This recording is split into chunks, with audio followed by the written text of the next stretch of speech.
Moi, j'ai fait mon stage en Irlande, à Cork, dans le sud de l'Irlande.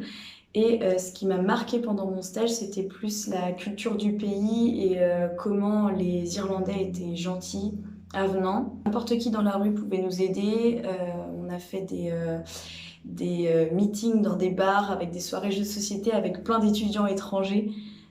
C'était des meetings qui étaient organisés par les gérants du bar, c'était gratuit, c'était génial. Dans les deux entretiens que j'ai passés avec l'école et avec l'entreprise pour l'alternance, dans les deux entretiens j'en ai parlé et dans les deux entretiens ils ont posé des questions pour savoir comment ça s'était passé et tout ça. Donc je pense que c'est toujours un plus.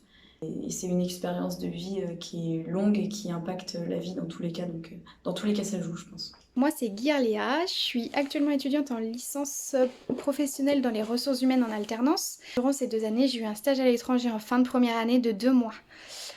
J'ai donc choisi de le faire à Malte, dans une école de danse, donc ça s'est très bien passé. Ce qui m'a marqué dans cette expérience, c'est le côté accueillant des personnes, le côté protecteur. J'ai pu aussi comprendre qu'il fallait s'adapter à la vie des personnes, à la façon de voir les choses et par rapport au recrutement, comprendre que les sociétés sont toutes différentes et qu'il faut s'adapter à comment l'entreprise est.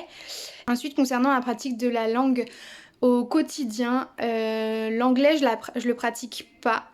J'ai évolué en allant à Malte par rapport à mon niveau parce que j'avais un niveau très faible. J'arrive maintenant à communiquer et à plus facilement me débrouiller, à me faire comprendre. Moi, je m'appelle Alice, j'ai 20 ans. J'ai fait le BTS SAM en 2018. Le stage, je l'ai fait à la London Metropolitan University à Londres. L'adaptation au niveau de mon stage, ça s'est super bien passé. Ils sont très friendly.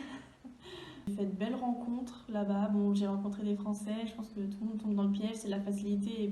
Mais par rapport au côté personnel, c'est la meilleure décision. En fait, on sort de sa zone de confort, on est obligé d'aller vers les autres, on est obligé de parler la langue. Et clairement, on devient notre meilleur ami parce qu'il n'y a que nous. Donc dans tous les cas, c'est toujours un plus de partir à l'étranger et on ne sait pas forcément non plus ce que ça va nous apporter après.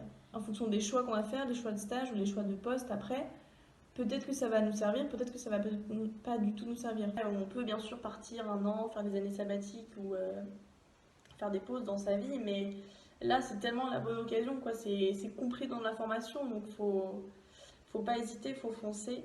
Alors moi, ce qui m'a le plus marqué dans mon stage à Malte, c'est le fait qu'on était 14 stagiaires en arrivant, donc je m'y attendais pas du tout, clairement. Ça représente quand même un tiers de l'effectif de l'entreprise. Donc ça, c'était assez surprenant de constater la différence de la vision des stagiaires d'un point de vue maltais et français.